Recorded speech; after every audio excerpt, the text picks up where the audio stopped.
Everybody says things are a journey, but this one is a real journey into the unknown because this thing hasn't been done before. Originally, YouTube told us that we would maybe get 12 to 15,000 clips or something. And it turned out there was 81,000 clips, plus 5,000 clips from outreach cameras. I always get the numbers wrong, but I think we started with like 5,000 hours. There's just so much to choose from.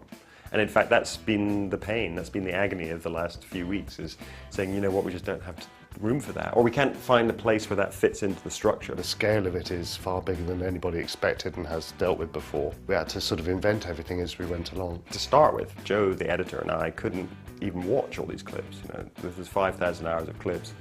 If you can watch, if you have a good day, 10 hours a day, you know, I don't know, my maths isn't good enough to say how many days you'd need to have to watch them all yourself. And the only way to be able to sift through that stuff was to hire loads and loads of great people from film schools, film students, filmmakers, documentary makers. They were trained up to watch the clips and then give them star ratings and log them with keywords. So that if you wanted to search for a chicken, then you could find every shot with a chicken in it, in case you wanted to do, at some later stage, a montage of chickens. We haven't done that one actually. We've done watermelons. There's lots of technical challenges, but also traditional film editing challenges about how to put a story together from such disparate parts. The amount of times we've looked, Joe and I have looked at the footage and said, oh, it's so fantastic, but it's like this!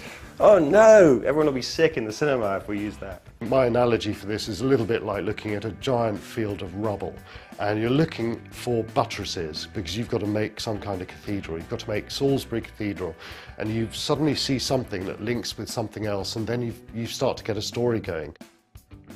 Very uncharacteristically, I didn't cut a single thing for, I think, 2 months. There was just 2 months of viewing, discussing, looking at rushes, talking to Kevin, and I started to kind of lose my bottle that I could actually cut something after 2 months of looking at this material, and there's more and more going in your head. One of the things that's been great is that there hasn't been the normal relationship that there is between the financier and the filmmaker.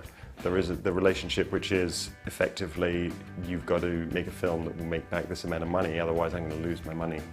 It's been a really pure and artistic experience because there hasn't been really any pressure to do anything other than try to do something interesting, try to make something that speaks to people. So that having that purity of motivation has been, you know, fantastic and really refreshing for me.